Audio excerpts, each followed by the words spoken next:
Si alguno de nosotros en algún momento nos identifican con que tenemos un tumor cancerígeno, probablemente la decisión inicial del doctor será una operación para extirpar el tumor. La razón es simple: si dejas el tumor, ese tumor va a producir metástasis, es decir, se va a seguir propagando en el cuerpo, se extenderá. Y de seguro que nadie quiere que un cáncer se propague en su cuerpo, porque sabe que lo llevará rápidamente a la muerte. Por lo tanto, ese cáncer, ese tumor se extirpa completamente, y de hecho cuando los médicos vienen con la noticia, sacamos todo el tumor. Usualmente cuando a veces son tumores en el cerebro, que es muy delicado, dicen sacamos todo el tumor, y eso anima y trae gozo, porque sabe que se reduce la posibilidad de que siga expandiéndose en todo el cuerpo. Bueno, el texto de hoy, como ustedes escucharon ya, que bien leyó nuestro hermano Julio, anima a la iglesia a tener delante una actitud similar con respecto al pecado. Lo mismo debería suceder con la iglesia: cuidar el cuerpo de Cristo y ver el pecado como un cáncer que debe ser enfrentado, confrontado, extirpado cuando no hay arrepentimiento, para que no se propague. El tema de hoy, como usted sabe, en la serie El Cuerpo de Cristo, hablamos de la cabeza, que es Cristo. Hablamos de los miembros del cuerpo, que es la iglesia. Hablamos de los servidores del cuerpo, que son aquellos que han sido llamados como diáconos, y todos de manera general a servirnos como un cuerpo. Hablamos de los pastores del cuerpo la semana pasada. El sermón de esta tarde lleva por título El cuidado del cuerpo. Básicamente habla de cómo el pecado debe de ser enfrentado con cierto rigor cuando el pecado se está causándole daño al cuerpo de Cristo. Y este tema, que muchas conocen como la disciplina, un proceso de disciplina o la disciplina en la iglesia, tiene dos extremos peligrosos. Tiene el extremo de que en una iglesia no se hace disciplina por temor a los hombres, o por solamente se presenta una cara de Dios siendo un Dios amoroso, y el pecado ni se enfrenta ni se confronta. El otro extremo es también muy lamentable, que es el extremo del legalismo, la arrogancia, y tratar de corregir el pecado con jactancia y falta de amor y gracia. También es el otro extremo.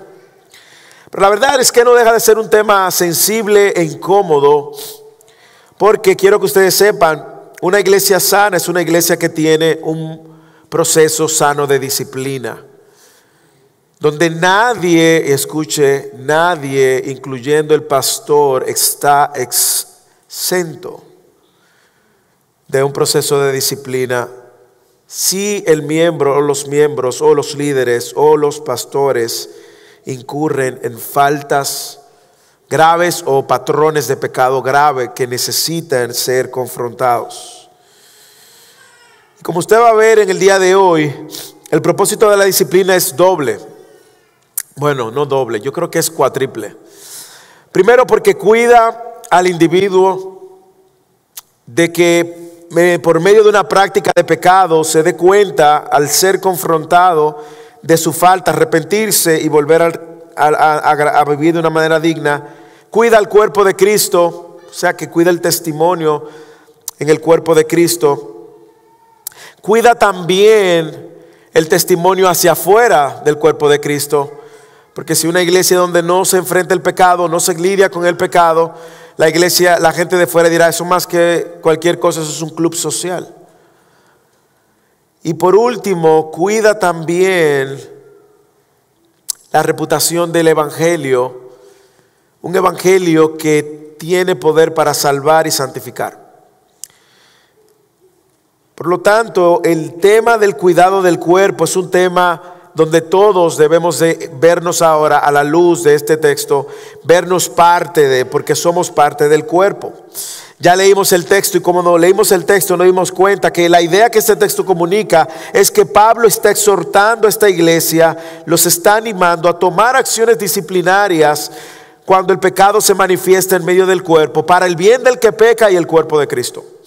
Y a la luz de este texto yo quiero animar a First Living en español, como miembros de un cuerpo que somos, debemos de cuidar el cuerpo, confrontándolo cuando se manifiesta por el bien del individuo y la congregación y la salud permanente de una iglesia.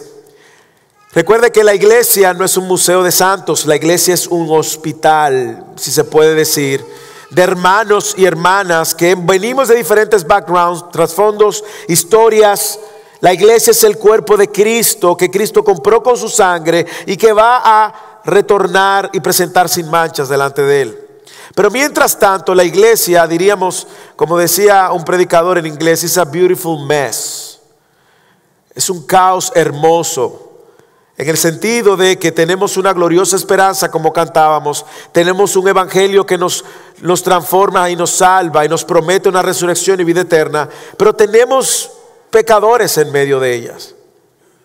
Pecadores que de una manera u otra continuamente están deslizando hacia el pecado, envolviéndose en el pecado. Así que en el texto de hoy vamos a ver cómo Pablo nos invita a observar el pecado dentro de la iglesia a fin de cuidar la iglesia, pero también nos invita a manejar el caso del pecado de una manera bíblica. Así que es necesario el cuidado del cuerpo de Cristo. Yo voy a decir por 4 razones es necesario el cuidado del cuerpo de Cristo. Razón número 1, el cuidado del cuerpo de Cristo es necesario cuando el pecado se manifiesta. El cuidado del cuerpo de Cristo es necesario por el bien de cada miembro. El cuidado del cuerpo de Cristo es necesario por el bien de todo el cuerpo. Y el cuidado del cuerpo de Cristo es necesario para la salud permanente del cuerpo. Cuando se manifiesta por el individuo, por el cuerpo y para la permanente salud del cuerpo. Así que vamos a ver cómo este texto nos anima. Y delante de Dios recibámoslo con gozo. Son de los textos a veces difíciles, pero necesarios. El cuidado del cuerpo de Cristo es necesario cuando el pecado se manifiesta. Leamos el versículo 1 y 2 y vamos a ver qué está sucediendo aquí. En efecto, dice Pablo, se oye que entre ustedes hay inmoralidad, y una inmoralidad tal como no existe ni siquiera entre los gentiles, al extremo de que alguien tiene la mujer de su padre. Y ustedes se han vuelto arrogantes en lugar de haberse entristecido para que el que entre ustedes ha cometido esta acción fuera expulsado de en medio de ustedes. Para entender esto tenemos que entender un poco el contexto. Recuerda que Corintios, la ciudad de Corintios era un punto marítimo, lo vimos en Fidelis, en el Instituto Bíblico. Había mucha actividad mercantil y consecuentemente ese círculo de personas entrando y saliendo en todos los lugares del mundo siempre genera todo tipo de transacciones, incluyendo el sexual. Por lo tanto, había mucha promiscuidad sexual en esta ciudad. Es como que usted haga una combinación de Los Ángeles y Nueva York junto, y Las Vegas como de sombrero. Usted tiene una serie una cultura ya donde el pecado es visto como normal. Que 2 novios vivan juntos es normal, que haya homosexualidad es normal, que el lesbianismo es normal, pero Pablo hace una atención aquí interesante, donde dice, es tan grave que hay uno de ustedes que dice ser hermanos, que está con la mamá de su padre, su madrastra. Dice, ni los gentiles. Cada vez que Pablo usa esta frase, ni los gentiles, recuerde que los gentiles eran los más paganos. Para hablar de gentiles y bárbaros era hablar de personas que sacrificaban a sus hijos a dioses, que se emborrachaban, que tenían orgías, que tenían todo tipo de promiscuidad, porque no tenían ningún tipo de referencia, ni de piedad, ni de moral. Por lo tanto, imagínese que usted crece conoce a Cristo en un contexto como eso, donde la promiscuidad sexual es aplaudida, es vista bien, donde el trasfondo pagano de la celebración y la borrachera, que más adelante él menciona, es la cultura, es el ADN, y usted conoce a Cristo en ese contexto, muy difícilmente usted quede libre de esa contaminación, directa o indirectamente, por esta inmoralidad. De un tipo u otro usted debe de estar afectado. Muy parecido a lo que estamos viviendo ahora, donde difícilmente nosotros vemos personas que tienen una conducta radical con respecto a la inmoralidad sexual. Ya sea que usted se contamina por pornografía, por prostitución, por fornicación, por adulterio, por homosexualidad, por lesbianismo y todo lo que estamos viendo. Bestialismo, pedofilia. Lo que vemos aquí es que la iglesia en ese momento tampoco estaba libre de eso. Entonces, en ese contexto está sucediendo que alguien dentro de la iglesia que dice ser cristiano está mostrando una actitud que no debe de ser tolerada de ninguna manera. Aquí el pecado es grave, el pecado es notorio, la gente ya lo sabe. Pablo ya les había hablado acerca de esto. Y se trata de uno, de manera particular, que dice ser cristiano, pero tiene una relación de incesto con su madrastra. Cuando yo estuve estudiando me di cuenta que era una práctica que incluso ni los romanos permitían. Había sido condenado en el Antiguo Testamento, en Deuteronomio, en Levíticos varias veces. Miren lo que dice Deuteronomio capítulo 27, versículo 20. Maldito el que se acueste con la mujer de su padre, porque ha descubierto lo que es de su padre. Y todo el pueblo dirá amén. O sea, era algo que no podía tolerar ni el pueblo de Israel y que sobre él caía una maldición. Y ahora Pablo está trasladando de alguna manera tal provisión en el contexto de la iglesia también. Hay quienes entienden que porque Pablo no manda algún tipo de disciplina ni toma ningún tipo de acción contra la madrastra, diera a entender que la madrastra no era cristiana. No hay ningún señalamiento. Pero Pablo aquí ve cómo esa inmoralidad ha permeado el cuerpo de Cristo, está dañando el cuerpo de Cristo, está corrompiendo el cuerpo de Cristo como un cáncer, está haciendo metástasis al punto de que esto ha dormido la conciencia de la iglesia.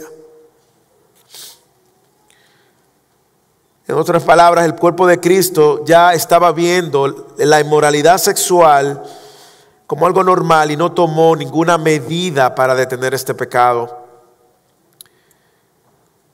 Todo el cuerpo estaba siendo afectado. Todo el cuerpo estaba siendo afectado. Y es algo que nosotros vamos a decir, es algo que vamos a ver. Cuando a una persona peca en el cuerpo de Cristo, todo el cuerpo lo siente.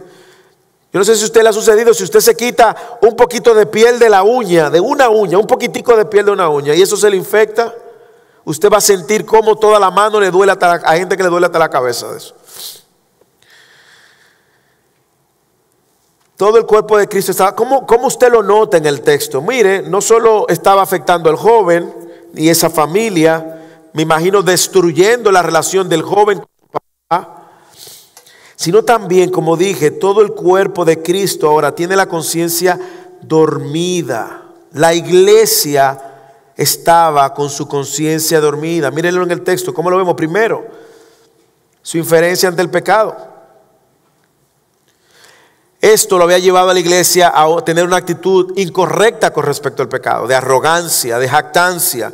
Mira el versículo 2, ustedes se han vuelto arrogantes en lugar de entristecerse.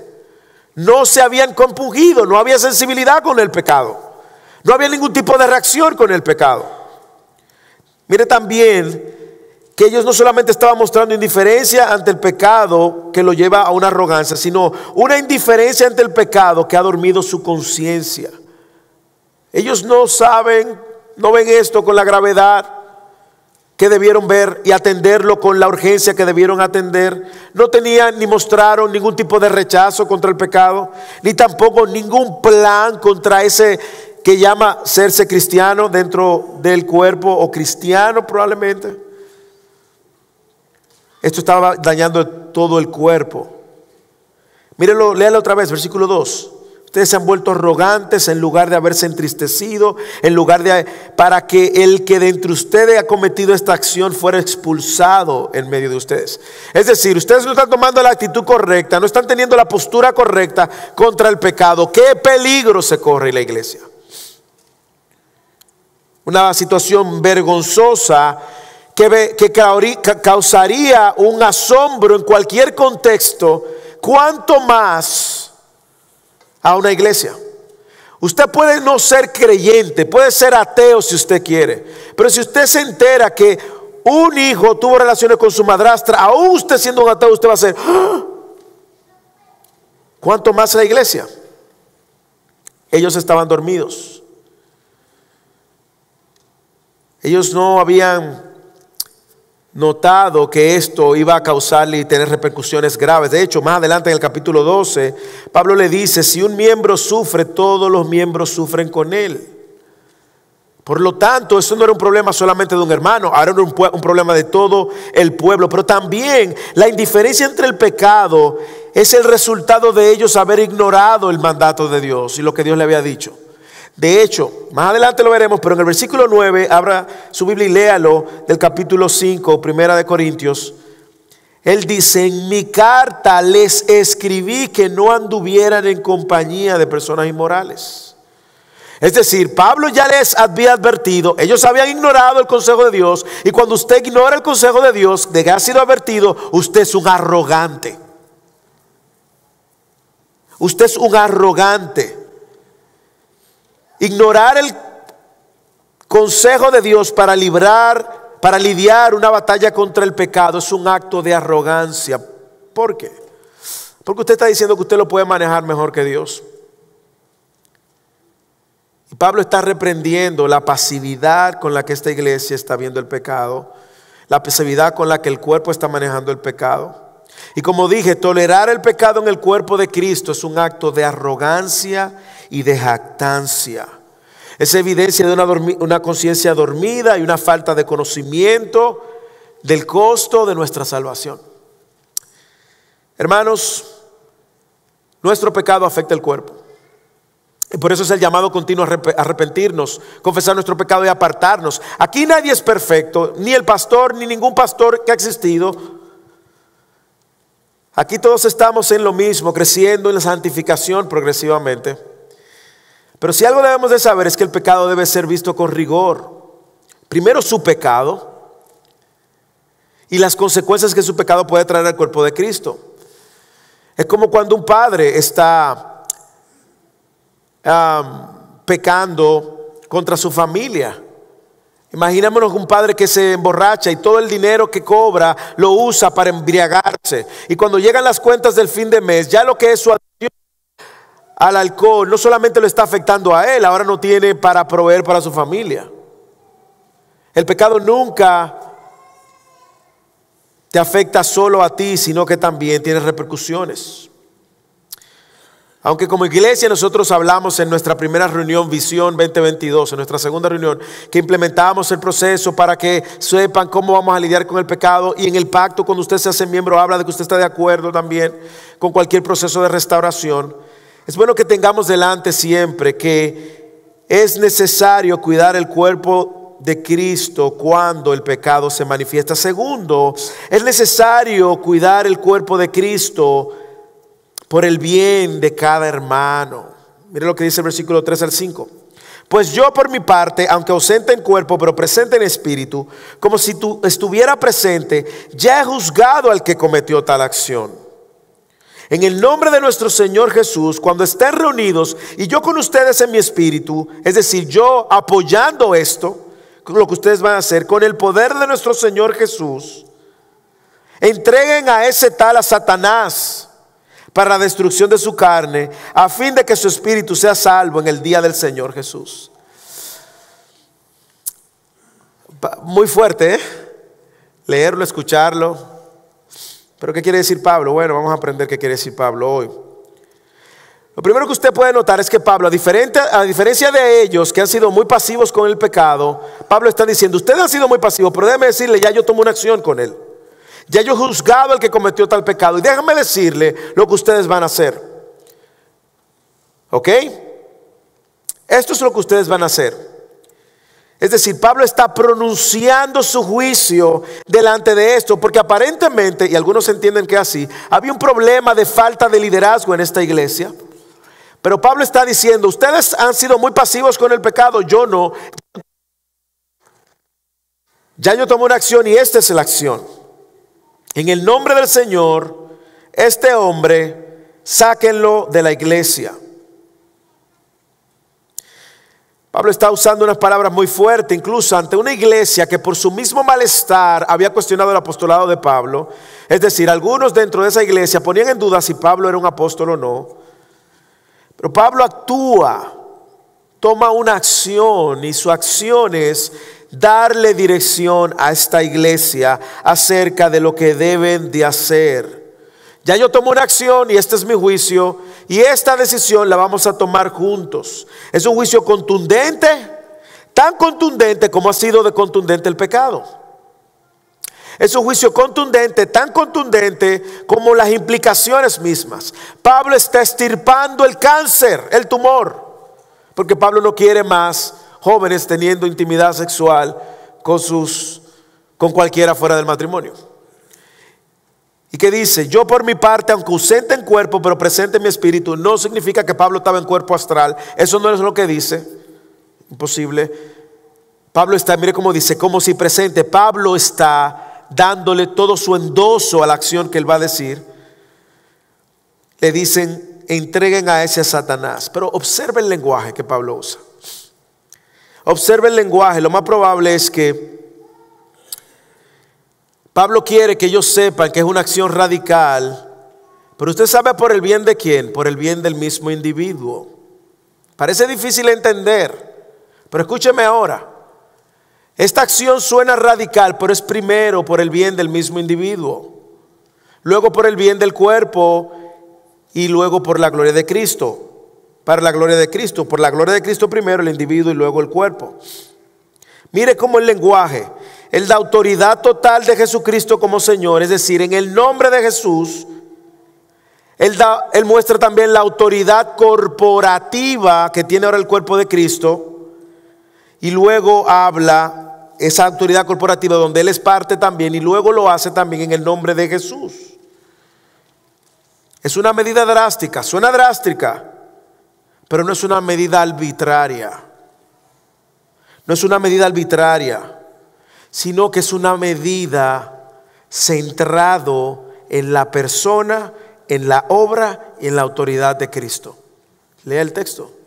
3 veces menciona en el nombre de Jesús, Señor, nuestro Señor Jesús, en el poder de nuestro Señor Jesús, para que sea salvo en el día del Señor Jesús. Por lo tanto, Pablo no está tomando aquí una medida arbitraria como si él fuera un dictador. Pablo está tomando una medida que considera, anote, primero la autoridad de Cristo como nuestro Señor. Segundo, la autoridad de Cristo dada a la iglesia para enfrentar al pecado cuando se reúnan. Y tercero, el poder soberano de Cristo para salvar al pecador. No es una medida arbitraria, es una medida centrada en el poder y la autoridad de Cristo. Lo podemos desempacar, si usted quiere, para que usted vea lo que le estoy diciendo. La autoridad de Cristo, mírelo como él dice en el versículo 4. En el nombre de nuestro Señor Jesús. Señor es Lord, ¿verdad? Es Señor. Él es nuestro Señor. Es en ese nombre que vamos a tomar esta acción. ¿Por qué? Porque es el Señor la cabeza de la iglesia. Es el Señor que compró la iglesia. Es el Señor Jesús que sostiene la iglesia. Es el Señor Jesús quien viene por su iglesia. Por lo tanto, es una decisión que busca honrar ¿a quién? Al Señor de la iglesia. Segundo, mire, es una autoridad también que la iglesia debe de ejercer bajo el señorío de Cristo. Como vimos semanas anteriores, la iglesia no está por encima del señorío de Cristo, ni por encima de Cristo, ni por encima de nada. La iglesia está por debajo de Cristo. Y mire cómo Él empodera a la iglesia cuando estén reunidos y yo con ustedes, y yo apoyándolos. Es una autoridad que ¿quién le dio a la iglesia? ¿Quién le dio esa autoridad a la iglesia? Hermanos, nosotros leímos Mateo completo, estudiamos Mateo completo. Hermanos, Cristo mismo le dio esa autoridad. ¿Usted lo recuerda? Y Cristo dijo cómo se iba a enfrentar el pecado. Mateo 18, 15 al 20. Él estableció y le dio autoridad a la iglesia. Le dijo: yo te daré la llave del reino. ¿Lo recuerda? Y todo lo que ates será atado en la tierra, y todo lo que desates será desatado y todo lo que desates en la tierra será desatado en los cielos. Y en el mismo capítulo 18, versículo 15, él dice: si tu hermano peca, eso es Jesús empoderando a la iglesia, ve y repréndelo a solas. Si te escucha, has ganado a tu hermano. Pero si no te escucha, lleva contigo a uno, a dos o más, para que toda la palabra sea confirmada por boca de 2 o 3 testigos. Y si rehúsa escucharlo, dilo a la iglesia, eclesía. Y si también rehúsa escuchar a la iglesia, sea para ti como gentil y recaudador de impuestos. Es decir, no lo consideres como un hermano. Y aclaro, ¿puede venir a la iglesia? Claro, puede visitar la iglesia cuando quiere. Pero ya la iglesia sabe que él visita la iglesia, pero no un hermano en Cristo. Porque no ha respondido a su pecado como un creyente que el Espíritu Santo mora dentro de él y le trae convicción de pecado y lo mueve al arrepentimiento y se aparta de su pecado. A mí me encanta el versículo 19. Porque vemos el poder de Dios, la autoridad de Jesús ahora empoderando a la iglesia para tomar tal acción. Versículo 19, capítulo 18, versículo de Mateo. Si 2 o 3 se ponen de acuerdo sobre cualquier cosa que pidan aquí en la tierra, les será hecho por mi Padre que está en los cielos. Porque donde están 2 o 3 reunidos en mi nombre, allí estoy yo en medio de ellos. Cuando vimos ese texto en Mateo, nosotros hablábamos de que no significa que cuando 2 o 3 están en su nombre, Él está en medio nuestro. No, Él está en medio nuestro todo el tiempo, porque es omnipresente.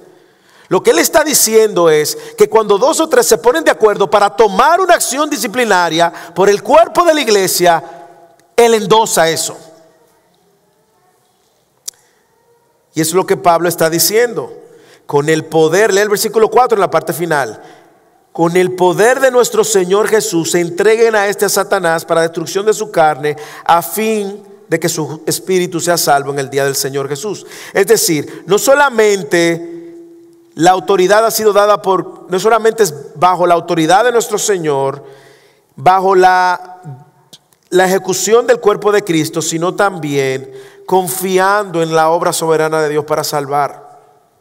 Por lo tanto, cuando el pecado es confrontado, hermanos, y si en algún momento eso tiene que suceder con usted o tiene que suceder conmigo, lo que mueve a un pastor o a alguien a confrontar el pecado es el amor, primero sobre usted, segundo sobre el cuerpo de Cristo.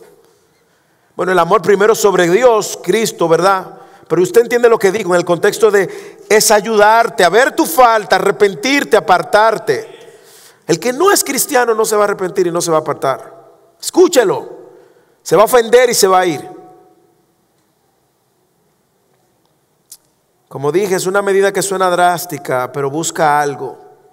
Y es el bien del individuo. Léalo bien. Léalo. Entreguen a ese tal a Satanás para la destrucción de su carne, a fin de que su espíritu sea salvo en el día del Señor. Lo que está diciendo no es que van a hacer un ritual y van a decir: Satanás, venga acá, mira. La iglesia se puso de acuerdo para dejarte ese cabrito y ponerlo, ese hijo tuyo, llévatelo. No. Lo que Pablo está diciendo con esto: entréguenlo a sus propias pasiones y no lo consideren como un hermano en la fe. Punto. No lo consideren un hermano en la fe. Un hijo de Satanás, un hijo del diablo, y que vaya conforme a su padre el diablo. Entréguenlo a quien él pertenece. Porque usted sabe que la Biblia dice en más de una ocasión, y lo quiero aclarar otra vez, no todos somos hijos de Dios, todos somos criaturas de Dios, pero los hijos de Dios son los que creyeron en Cristo conforme a la voluntad de Dios y el llamado de Dios. ¿Ok? Pero Jesús mismo les llamó a los fariseos y les dijo: ustedes son hijos de su padre el diablo. Efesios capítulo 2 dice que el que no es hijo de Dios es hijo de ira, de desobediencia. Por lo tanto, Pablo está diciendo a quien él le pertenece. A ver si Ahí Dios tiene misericordia y lo salva. Recuerde que Satanás no puede tocar el alma de nadie, al menos que Dios determine. Por lo tanto, lo peor que puede hacer Satanás en ese individuo es tocar su carne, ¿sí o no? Pero su alma, y la definición de su alma y el destino de su alma está en las manos de Dios. Por lo tanto, no es que Satanás se lo está llevando al infierno y lo está arrastrando, no. O es que él siempre ha sido de Satanás y ese es su destino final. O es que él necesita un escarmiento para venir a Cristo y rendirse a su señorío. Yo no sé si usted puede ver también, pero podemos confiar en la obra soberana a fin de que su espíritu sea salvo en el día del Señor. Recuerde que Dios tiene control soberano sobre cada persona que vive, vivió y vivirá. Pero Dios también se place en salvar. Es bueno que usted lo sepa. Por lo tanto, un proceso de disciplina también es una manera de gracia para con el que está siendo disciplinado, de que pueda reconsiderar su fe. Así que solo Dios tiene el control soberano sobre todo. Satanás no. Pero sí sirve para traer un recapacitar a quienes diciendo ser cristianos no lo son. Mire cómo en 1 Corintios, en el capítulo 11, versículo 32, Pablo dice de la misma carta: pero cuando somos juzgados, el Señor nos disciplina para que no seamos condenados con el mundo. Es decir, el fin de la disciplina en sí misma es una manifestación del amor de Dios para con cualquier hermano. Ahora, ¿por qué es drástica? Porque a veces de drástico se necesita la intervención para salvar al individuo y sanar a la iglesia. ¿Por qué me tienen que abrir la cabeza para extirparme un tumor? Porque es de la única manera que te pueden salvar y sanar tu cuerpo.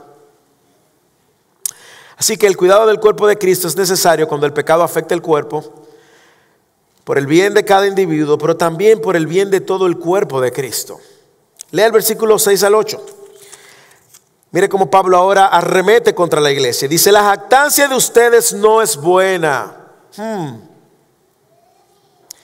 Le hace una pregunta que ellos saben la respuesta. Ellos la saben. Esto es lo que se llama una pregunta retórica. Tiene la respuesta escondida en la misma pregunta. ¿No saben que un poco de levadura fermenta toda la masa? Claro que ellos lo saben, porque ese es el día a día de ellos. ¿No saben que un poco de levadura fermenta toda la masa?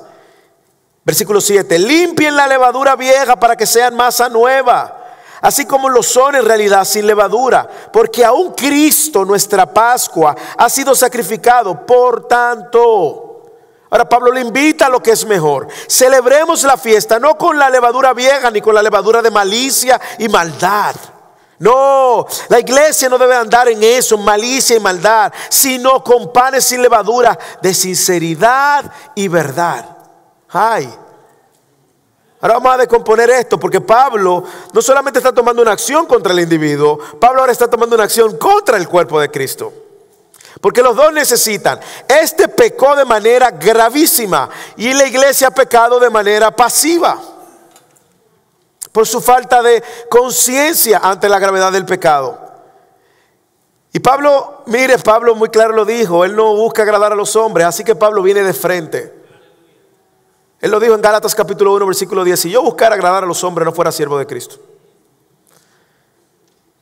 Pablo está también preocupado por la salud espiritual de toda la congregación, que se ha hecho insensible a esta atrocidad. Y Pablo le llama la atención por su incapacidad de confrontar el pecado y de permitir el pecado, y reprende a todo el cuerpo. Reprende a todo el cuerpo. Pablo le dice: es terrible. Pablo le está diciendo: es terrible que usted se esté jactando de este asunto, que usted no esté reaccionando a este asunto. Eso es soberbia. ¿No se dan cuenta de que ese pecado es como un poco de levadura que te daña, te infla toda la masa? Es un acto de arrogancia. Ya él le había mencionado en el capítulo anterior, 4, creo que ellos se habían vuelto arrogantes. Pero Pablo le dice, su jactancia no es buena. ¿Y en qué consiste esta jactancia? En un rechazo al sometimiento de Dios, ¿ok? Por la pretensión de que soy autosuficiente o que podemos lidiar de eso a nuestra propia manera, como Frank Sinatra dice. Ahora, hermanos, Pablo está llamando la atención de todo el cuerpo, pero usted sabe que todo el cuerpo está compuesto por cada individuo, ¿ok? En pocas palabras, en esa iglesia no hubo un solo individuo capaz de traer la conciencia, toda la iglesia a conciencia. Esa iglesia estaba confiando a su propia manera. Ahora, lo digo porque muchas veces es la manera como nosotros vemos nuestro propio pecado, ¿sí o no? Nosotros tenemos nuestra propia manera de lidiar con nuestros pecados. Y nos engañamos a nosotros mismos y decimos, yo solo puedo salir de este rollo. ¿Sí o no? Más o menos así era lo que estaba pasando con la iglesia. Ellos creían que ellos podían manejar eso a su manera. Y Pablo le dice, su jactancia no es buena. Es una jactancia que no reconoce su dependencia de Dios y de Cristo. Es una jactancia que no reconoce tampoco el cuerpo de Cristo para ayudar. Hermanos, ese fue el pecado de Satanás. Ese fue el pecado que movió a Adán y Eva en el Edén. Y es el que nos lleva a pecar continuamente. ¿Sí o no? Que nos creemos suficientemente fuertes para lidiar con nuestro propio pecado. Nos creemos suficientemente fuertes. Y usted dice, no, el lunes no lo vuelvo a hacer. O no lo volveré a hacer la próxima vez. Señor, te prometo que esta es la última vez, ¿sí o no? Pablo le está diciendo, ustedes no tienen excusas para tolerar el pecado en medio de ustedes. Y este tipo de comportamiento. Y Pablo les recuerda una verdad que ellos ya conocían y que no estaban practicando. Un poco de levadura contamina toda la masa. ¿De dónde Pablo sacó esto? ¿Usted quiere que le diga dónde Pablo sacó esto? De donde Pablo sacó casi todas sus enseñanzas del Antiguo Testamento. Yo vi varios textos del Antiguo Testamento hablando de esto, justamente de la fiesta sin panes. Y mire lo que dice, para que usted entienda que esto no es un invento de Pablo, esto es inspiración de Dios, es el plan de Dios, es el propósito de Dios, es la manera como Dios quiso figurar cómo nosotros debemos de lidiar con el pecado de manera radical. Éxodo, anótelo y luego usted lo busca. Capítulo 12, versículo 15. Y así se lee todo lo de la fiesta sin panes. 7 días, Éxodo 12, 15. 7 días comerán panes sin levadura. Además, desde el primer día quitarán toda levadura de sus casas. Y mire lo que dice ahora. Porque cualquiera que coma algo leudado desde el primer día hasta el séptimo, esa persona será cortada de Israel. Si usted piensa que lo que Pablo está diciendo es radical aquí en el Nuevo Testamento, en el Antiguo Testamento tiene un peso muy fuerte. Así que Pablo no se está inventando esto. Pablo está siguiendo las reglas por el libro. ¿Y por qué Pablo hace eso? Bueno, porque es evidente. Y lo que Pablo está diciendo es que es necesario tratar el pecado de la misma manera como Dios lo ha visto siempre. La masa es toda la iglesia. La levadura es el pecado que literalmente inflaba la masa, dañaba la masa, fermentaba la masa.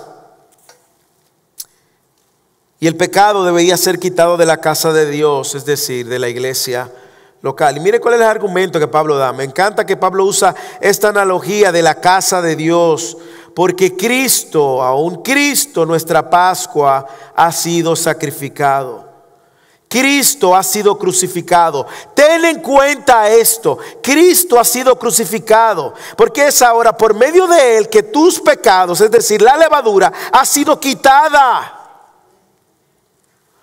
para que tú puedas estar sin contaminación delante de Dios. Si Pablo apunta a Cristo y a su obra redentora, y por medio de su obra redentora podemos estar haciendo fiesta en la casa. Mira el versículo 8. Por tanto, celebremos la fiesta por lo que Cristo hizo. Cristo tomó nuestro lugar, es decir, cargó la levadura de nuestro pecado, para que la casa de Cristo sea un día presentada sin levadura. El cuerpo de Cristo, usted y yo estemos ahí. Y como decíamos hoy en Fideli, usted va a llegar ahí, va a estar ahí, hermano, estamos aquí, pero mira al hermano chismoso. ¿Y qué pasó? ¿No? Él está ahí no por su mérito, él está ahí por los méritos de Cristo. Y vamos a ser presentados sin levadura, sin mancha un día.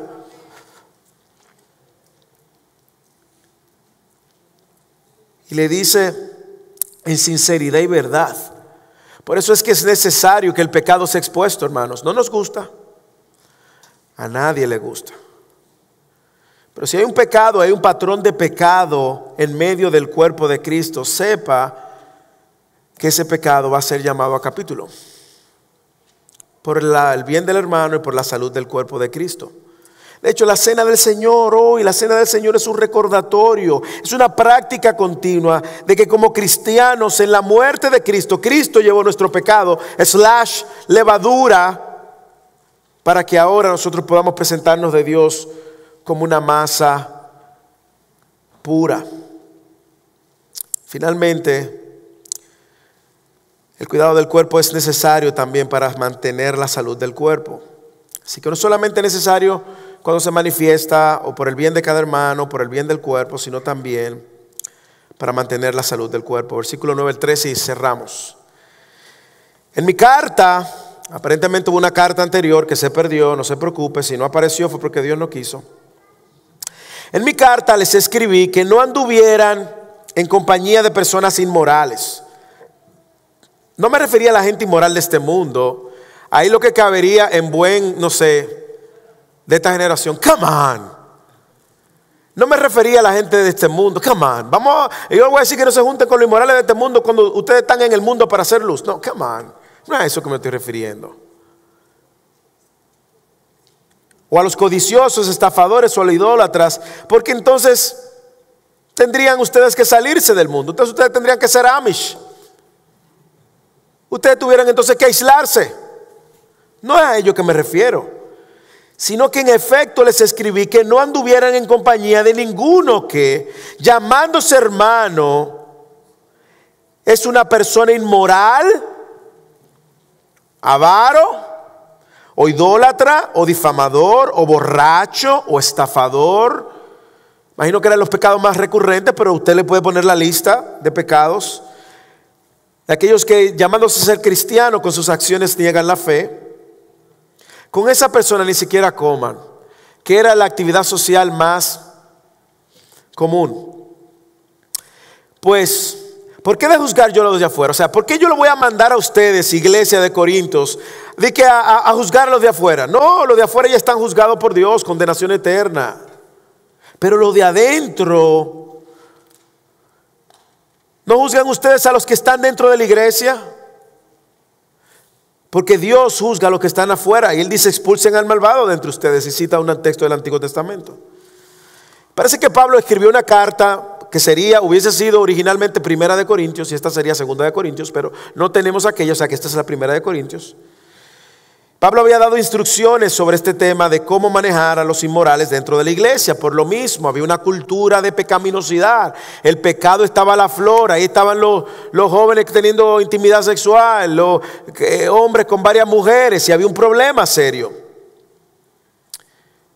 Y Pablo no le está diciendo que salieran del mundo, y Jesús lo dijo. Yo no le digo que los saque del mundo, sino que ellos tuvieran una acción clara con respecto al pecado y al pecador que dice ser cristiano dentro de la iglesia y se comporta como un impío. Y la disciplina era que lo sacaran. ¿Por qué? Señor, es muy claro, y lo voy a decir para todo el que está aquí, asumiendo de que la mayoría que están aquí son creyentes. Si usted dice ser cristiano y sus acciones son de un impío, si usted dice ser cristiano y usted trata a su esposa como un impío, si usted dice ser cristiano y cría a sus hijos como un impío, si usted dice ser cristiano o cristiana y se relaciona con el otro como un impío, hace negocio como un impío, Cuando va manejando en la calle se comporta como un impío. Cuando va y le atienden en un restaurante y no le traen las cosas como usted quiere y usted erupta y reacciona como un impío. Si usted trata a su esposa como un impío, hermano, hermana, aunque usted diga que usted es cristiano, usted es un impío y tiene que arrepentirse. ¿Significa eso que no vamos a luchar con el pecado? Todo el tiempo. Pero cada vez que yo peco, mi corazón me lleva a arrepentimiento, a confesión, o debe de moverme a venir delante del Señor, confesar mi pecado y apartarme.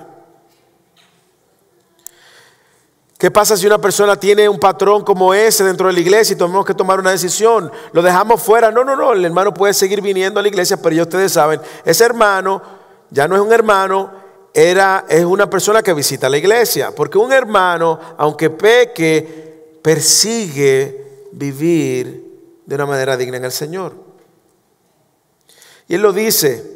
El punto aquí es ustedes tener justamente un trato correcto con el pecado, porque el pecado costó mucho. Mover nuestro pecado costó mucho. Mire lo que dice. Les escribí que no anduvieran con eso, porque, bueno, en el mismo capítulo 15, porque Pablo le está diciendo, no anden con eso, pero pastor, no deberíamos ayudar a los más débiles en la fe a crecer. Claro, ayúdenlo a crecer en la fe. Pero no se deje arrastrar a su pecado. Porque en el mismo Primera de Corintios, en el capítulo 15, versículo 33, ¿qué dice? Las malas compañías corrompen las buenas costumbres. En la misma carta lo dice, 4 capítulos adelante. Es una práctica que debemos adoptar sanamente, y en eso quiero traer una zona de balanza, una nota de balance. No estamos diciendo ahora que ahora nos vamos a convertir en cazadores de pecadores. Vamos a estar cazando como brujas de todos los pecados. No. Lo primero que debemos de hacerlo es con la postura correcta. El corazón correcto. Primero en humildad, como Jesús lo dijo. ¿Qué dijo Jesús en Mateo 7:3? ¿Por qué miras la paja que está en el ojo de tu hermano y no echas a ver la viga que está en tu propio ojo? ¿O cómo dirás a tu hermano? Y mire que usa la palabra hermano, déjame sacar la paja de tu ojo y he aquí la viga en el ojo tuyo. Hipócrita, dice Jesús. Primero saca la viga de tu ojo, de tu propio ojo, y entonces verás bien para sacar la paja del ojo de tu hermano. Tenemos que hacerlo en humildad, hermanos, porque aquí nadie está exento de pecar. Cuando hablo de pecar, no digo que pequé el lunes o el martes, no, es tener una vida que muestre, que ponga en duda la obra de Cristo en ti. Tengamos mucho cuidado. Segundo, debemos de hacerlo con mansedumbre, hermanos. No solamente con un corazón sabiendo que yo soy potencialmente un candidato a eso, sino también debemos de hacerlo en mansedumbre. Gálatas 6:1. Hermanos, si alguno fuere sorprendido en alguna falta, vosotros que sois espirituales, restauradle con espíritu de mansedumbre, considerándote a ti mismo, no seas que también tú seas tentado. ¿Lo ve? No es que vamos a salir a cazar pecadores, ahí no. Pero si el pecado está dañando el cuerpo de Cristo, usted primero tiene todo el derecho de, en amor, con la postura correcta, llamar a ese hermano o hermana, según Mateo 18, al arrepentimiento por una falta contra usted o contra el cuerpo de Cristo. Eso no está mal. Es incómodo, incomodísimo, pero necesario. Y la promesa que tenemos es que una vez usted lo haga, si el hermano se arrepiente, usted ha ganado un hermano más. Pero también yo quiero recordar que cualquier proceso de disciplina, confrontación, es una manifestación de amor que va a producir frutos. Escúcheme bien. Es una manifestación de amor. Hebreos capítulo 12, versículo 11. En verdad os digo que ninguna disciplina al presente parece ser causa de gozo, sino de tristeza. Pero después da fruto apacible de justicia a los que en ella han sido ejercitados. Al principio es difícil, es incómodo, pero va a traer frutos. Hermanos, se nos acabó el tiempo. Tenía como otra hora más de hablar del tema. Pero probablemente usted se está preguntando, como yo, ¿y qué pasó con el hermano que entregaron a Satanás? ¿Quiere que le diga algo, hermanos? El hermano parece que se arrepintió. Pastor, usted no ha enseñado que nos demuestre por la Escritura. Bueno, Pablo luego en la segunda carta a Corintios escribe lo siguiente en 2 capítulos de esa misma carta. Y voy a terminar con la esperanza que trae ir por un proceso de confrontación de pecado en la vida de cualquiera que dice llamarse hermano. Segunda de Corintios capítulo 2 versículo 5 al 11. Y esto mismo les escribí para que cuando yo llegue no tengan tristeza de parte de los que debieran alegrarme. Confiando en ustedes de mi gozo sé el mismo de todos ustedes. Pues por la mucha aflicción y angustia del corazón le escribí con muchas lágrimas, no para entristecerlos, sino para que conozcan el amor que tengo especialmente por ustedes. Versículo 5. Pero si a alguien he causado tristeza, no me la ha causado a mí, sino hasta cierto punto, para no exagerar, a todos ustedes. Es suficiente para tal persona este castigo que le fue impuesto por la mayoría. Parece que se está refiriendo en esta segunda carta a ese joven. Así que por el contrario, ustedes más bien debieran perdonarlo y consolarlo, no sea que en alguna manera sea abrumado por tanta tristeza. Parece que este hermano volvió quebrantado, movido por el Espíritu Santo. Y mire lo que dice el versículo 8, no se queda ahí. Por lo cual les ruego que reafirmen su amor hacia Él. Pues también con este fin les escribí para ponerlos a prueba, a ver si son obedientes en todo. Pero a quien perdonen algo, yo también lo perdono. Parece que ellos le escribieron: Pablo, el hermano aquel, se arrepintió. ¿Qué hacemos? Perdónenlo. Le digo que yo también lo perdono si se arrepintió. Versículo siguiente. Porque en verdad lo que yo he perdonado, si algo he perdonado, lo hice por usted en presencia de Cristo. ¿Para qué? Satanás, a quien habían entregado, no tome ventaja sobre nosotros, pues no ignoramos sus planes. Luego en la misma carta, 5 capítulos después, versículo 7, capítulo 7, la misma carta, capítulo 7, segunda de Corintios, versículo 8. Porque si bien le causé tristeza con mi carta, no me pesa. ¿A qué carta se está refiriendo Pablo en la segunda? A la que leímos. Aun cuando me pesó, pues veo que esa carta les causó tristeza, aunque solo por un poco tiempo. Pero ahora me regocijo. No de que fueron entristecidos, sino que fueron entristecidos para arrepentimiento. Porque fueron entristecidos conforme a la voluntad de Dios, para que no sufrieran pérdida alguna de parte nuestra. Porque la tristeza que es conforme a la voluntad de Dios produce arrepentimiento que conduce a la salvación, sin dejar pesar. Pero la tristeza del mundo produce muerte. Porque miren, ¿qué solicitud ha producido esto en ustedes?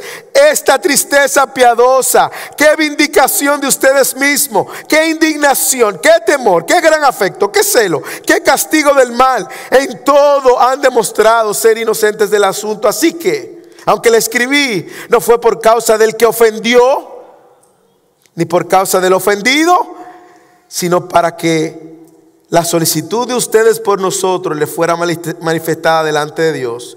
Por esta razón hemos sido consolados. Parece que se arrepintió el hermano. El hermano se arrepintió y vino a Cristo.